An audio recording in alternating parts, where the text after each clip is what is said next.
OPDs.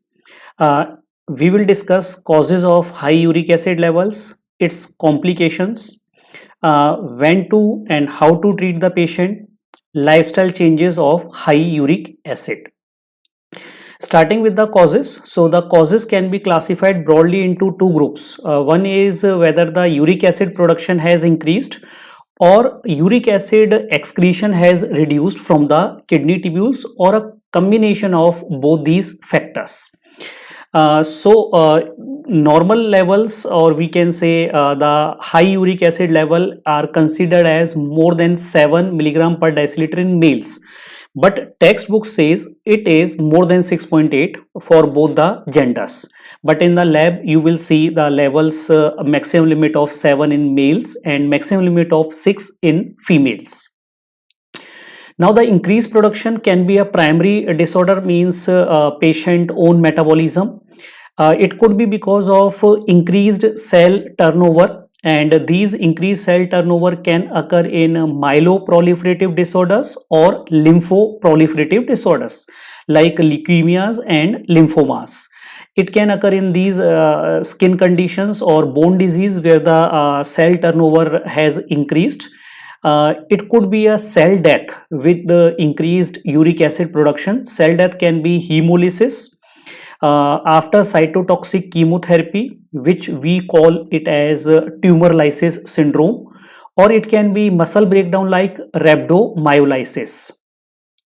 Other causes of increased production is increased ATP breakdown. Increased ATP breakdown occur in heavy exercise, myocardial infarction. It can be status epilepticus, smoking, and alcohol. Alcohol increases the hepatic breakdown of ATP and thus source of uric acid. Purine rich diet can also lead to increased production. It is in meat, organ meat like liver, kidney, seafoods, and leafy vegetable. Second group can be a decreased excretion of uric acid, which can be because of decreased glomerular filtration. This occur in cases of renal failure. Second is enhanced tubular reabsorption of the uric acid by increased carboxylates. So these carboxylates are important contributing reason for increased reabsorption of uric acid. So these carboxylates can be derived from pyrazinamide. This is one of the component of the anti-tubercular therapy. Pyrazinoate is a carboxylate. It can be from B3 niacin, that is nicotinate. This is carboxylate. Organic acids like lactate from lactic acidosis, or can be beta hydroxybutyrate or acetoacetate from diabetes ketoacidosis.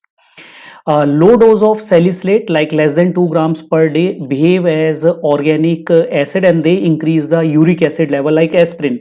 Platelet dose of aspirin can cause high uric acid level by causing increased reabsorption of uric acid. Diuretics, the effect of the diuretic we will see in the next diagram, like thiazide or loop diuretic do enhance the increased uric acid reabsorption. Remember one thing, that if there is a less volume of plasma in the body, there is more uric acid absorption. If plasma volume is more, less uric acid absorption will be there. Alcohol, again alcohol comes in a decreased excretion. The reason being alcohol leads to the formation of lactate, and lactate leads to enhanced tubular reabsorption. So let's understand why these carboxylates leads to the enhanced absorption of uric acid from the kidney tubules. So this is a diagram of kidney tubule. This is a lumen side, and this is the blood side of the these tubules. So here in the lumen side, uric acid is predominantly absorbed by urate 1 transporter in exchange for carboxylates. And second thing is कि sodium is co-absorbed with monocarboxylates. So what will happen, these carboxylates like salicylate, lactate, beta hydroxybutyrate, or the components of pyrazinamide or niacin.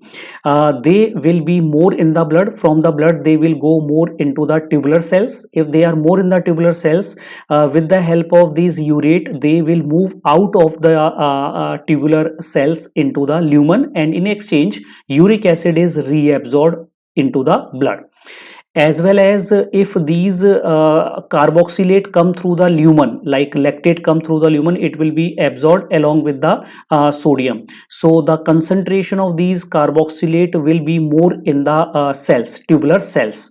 If it is more in the tubular cells, obviously with this urate will be stimulated, and more of uric acid is reabsorbed. As well as there is one more transporter here, GLUT9. So GLUT9 co-absorb the uric acid along with glucose and fructose. So it has been seen that high fructose diet, they increase the uric acid levels. The reason is ki fructose will go into the lumen, and it will be reabsorbed along with the uric acid into the blood. So this is the transport of uric acid. Now the complications of high uric acid levels, we all know that gout is one of the common complication of high uric acid levels, and this is a monosodium urate crystal induced inflammation. Nephrolithiasis, not only uric acid stones are found, but high uric acid in the lumen, tubular lumen, that increase the formation of calcium stones as well. Uric acid nephropathy due to the deposits of these crystal in the tubular lumen. Now, the most common and important one is the gout. So, the clinical features of the gout, the most common joint which is involved is the metatarsal pharyngeal joint of the first toe. The most common joint, almost 90% cases it is involved.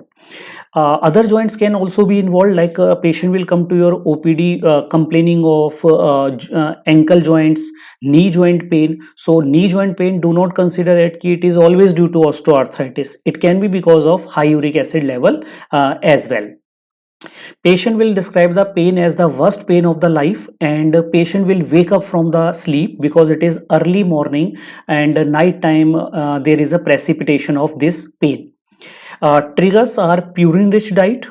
Patient must have taken a non-vegetarian diet. Patient must have had alcohol binge. Patient has taken diuretic therapy, or could be because of local trauma. On inspection, joint will be warm, tender, all the signs of inflammation will be there, and skin will also be red. So it appear like a cellulitis. So this is giving a pseudo cellulitis pattern like this. So on the inspection, we can make a clinical diagnosis of gout. But very important differential diagnosis, it should be differentiated from septic arthritis. Now the investigations, serum uric acid levels can be high during the attack of gout, can be normal or can be low. Surprisingly, paradoxically, they can be low during the attack. Reason being, due to the inflammation, interleukin 6 is elevated, and interleukin 6 has uricosuric property. So it increases the excretion of the uric acid, and it decreases the uric acid by 2 mg per deciliter, so it can be low. Synovial fluid that confirms the diagnosis that needle shaped monosodium urate crystal will be present, and leukocyte count will be very high. Investigations of X-ray will tell us that there will be a cyst in the joint, or there can be erosions, or soft tissue masses can be there. Like if you can see here, multiple cysts are formed in the joints. It is a foot X-ray which has been taken here, and you can see that erosions are also present. These are the erosions with overhanging bony margins. So this is classical feature of the gout. While ultrasound can also give the diagnosis, if we do the ultrasound of that particular joint, so monosodium crystal urate will be deposited and they will be seen. So they will make a double contour, one on the bone margin, they will make a double contour. Now the treatment of the acute attack, the first thing is ki we can go for a ice pack application, rest of the involved joint, like a non-pharmacotherapy we can advise to the patient.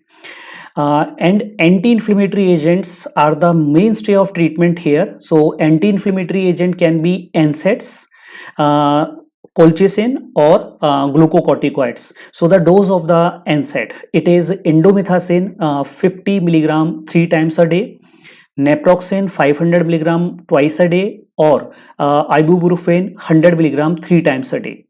Colchicine, the dose is 1.2 milligram stat dose followed by 0.6 milligram after 1 hour, and then 0.6 milligram OD or BD depending on the patient response. Glucocorticoid like prednisolone can be given 30 to 50 milligram per day. If only one joint is involved and there is contraindication to oral steroid in view of some uncontrolled diabetes, so we can give intra-articular injection of methylprednisolone also. So the methylprednisolone dose is, if it is a small joint, we can give 10 to 20 milligram of intra-articular methylprednisolone. If it is a large joint, then 40 to 80 milligram of methylprednisolone can be given, single dose. While the duration of these therapy, whether it is NSAID, colchicine or glucocorticoid, so this particular doses, anti-inflammatory doses, they are given for 5 to 7 days, or once the pain has subsided, preference is to give these agents for 2 more days after the pain has subsided.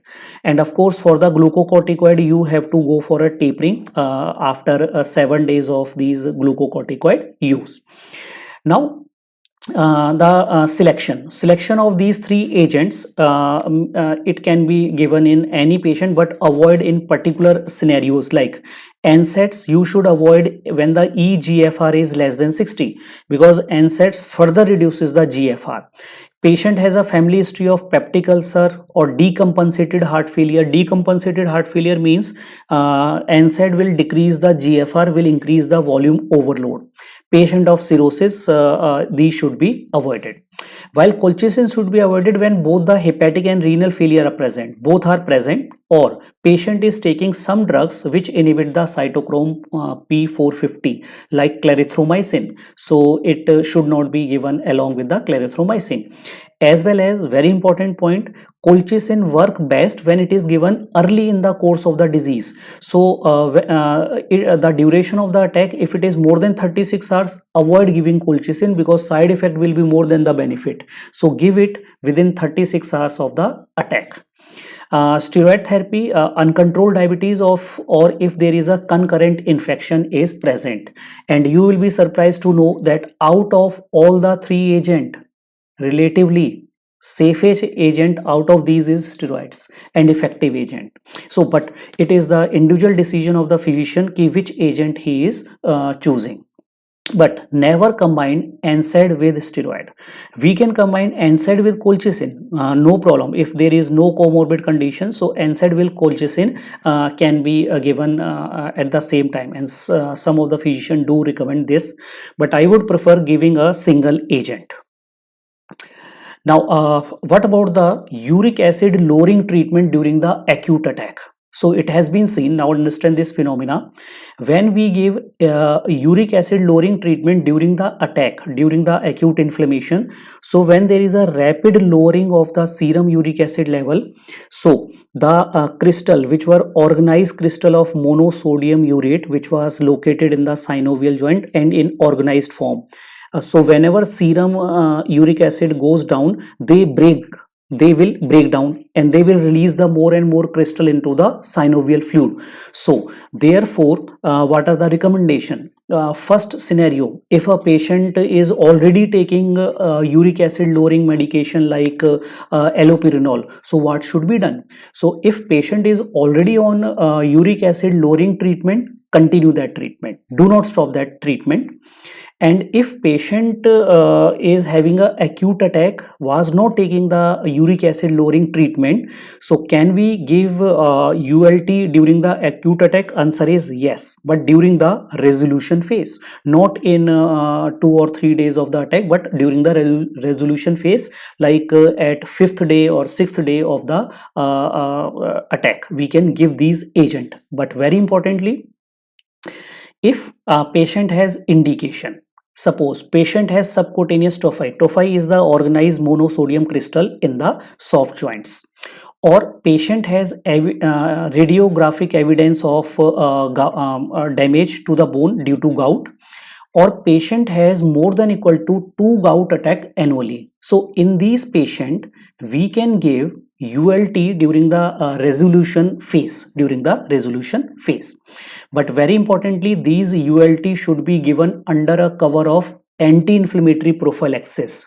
So they can be started during the resolution phase or just after the gout flare, but very importantly with anti-inflammatory prophylaxis. So for example, you have given NSAID, naproxen you have given 500 twice a day.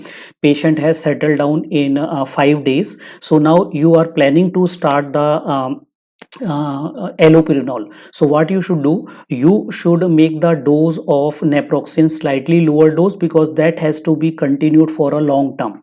So this is known as anti-inflammatory prophylaxis cover. This is known as cover. So colchicine can be given 0.6 1 or 2 times a day, or naproxen 250 milligram twice a day.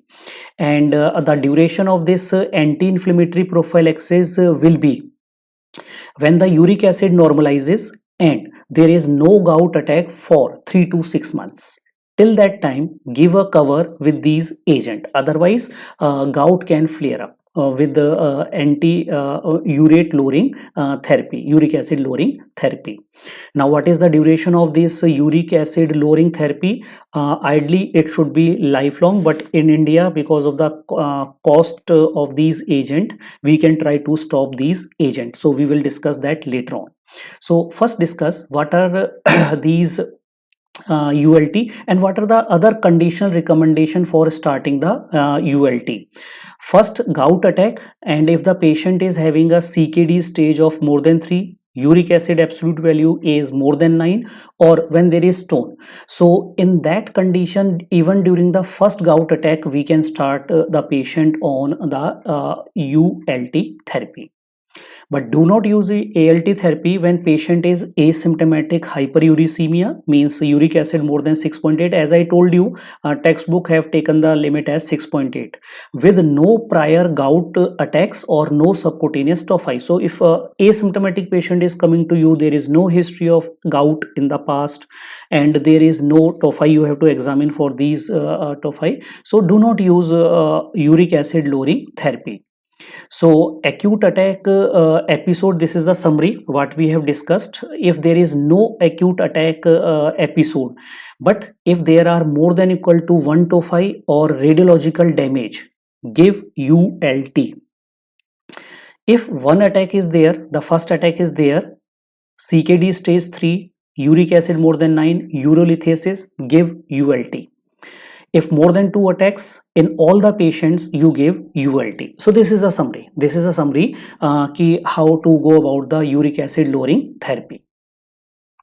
Now, these uric acid lowering therapy can be a xanthine oxidase inhibitors.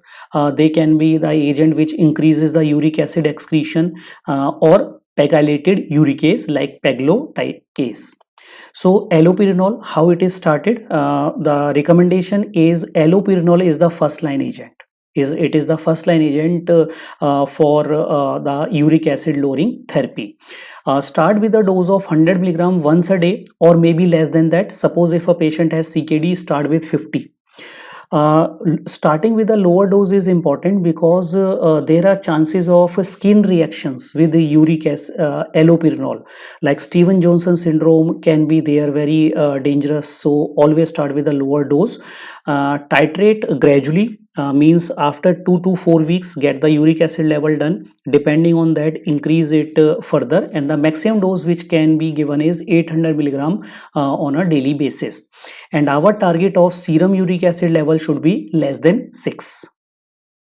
The second agent is also used. The starting dose is 40 milligrams per day and titrate to 80 milligram. The target dose of uric acid should be less than 6 here also. So how to choose between these two agents? Though allopurinol is the initial drug of choice, but if the patient has CKD, so in that case we prefer giving a febuxostat rather than allopurinol. It can be given but in a lower dose, but we will prefer this agent. If the patient is cardiovascular disease, so it has been seen that febuxostat increases the CVD mortality. So in those individual, we will not prefer febuxostat, we will give allopurinol. While if patient has a history of skin allergies or patient is positive for HLA B5801, that is if the patient can afford this genetic marker, if that genetic marker is present, then there are more chances of Stevens-Johnson syndrome or severe skin reactions. So we will not go with allopurinol. So this is how we can choose these two agents.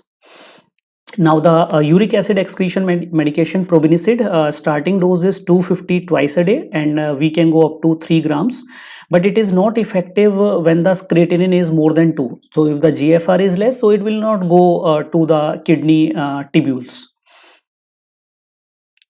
Now, if patient is already taking a maximum tolerated dose of xanthine oxidase inhibitor like allopurinol, uric acid is still more than 6 and patient is having more than equal to 2 flares per year or non-resolving subcutaneous tophi, so we will switch to the other agent.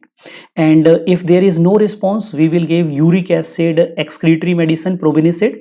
If there is no response, then we will switch to pegloticase, that is a pegylated uricase. So this is the flow chart ki how to go about the URT therapy.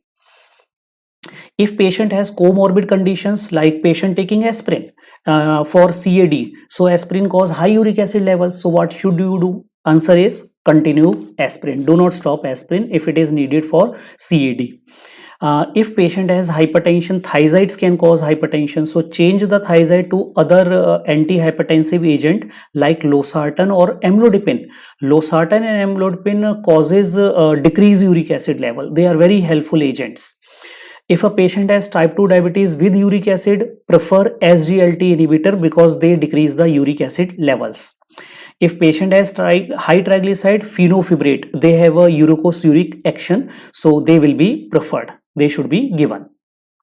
Can ULT be stopped, especially in Indian scenario? Answer is physician can take a decision if patient is in clinical remission. Clinical remission means patient has no flare for more than 1 year and there are no tophi in the subcutaneous tissues. So we can think of stopping the ULT therapy. But guidelines, American guidelines or Western textbooks says that it should be a lifelong therapy. Now the other indication of starting the uric acid lowering therapy is when there are stones, uric acid nephropathy is there or tumor lysis syndrome is there. So urate lowering therapy should be started. Now the important point is the lifestyle modification. So lifestyle modification will be if patient is overweight. Weight reduction is essential because obesity is associated with high uric acid levels. Plenty of fluids, oral fluid will flush out the uric acid level and prevents its reabsorption. Avoid alcohol, red meat. Now alcohol, which alcohol is causing maximum increase in the uric acid level? It is beer. Beer will cause a very high uric acid level, while wine does not affect the uric acid levels. Red meat should be avoided. High purine diet and fructose is in fruit juices or fructose syrups, that should be avoided because we have seen the diagram that uric acid is co-absorbed with fructose. Increase in the diet low fat dairy product, whole grains, nuts, legumes, coffee, and importantly vitamin C has uricosuric property. So these are the lifestyle modification that should be advised to the patient of high uric acid levels. So any questions, any recommendation, you can put in the comment section. Thank you.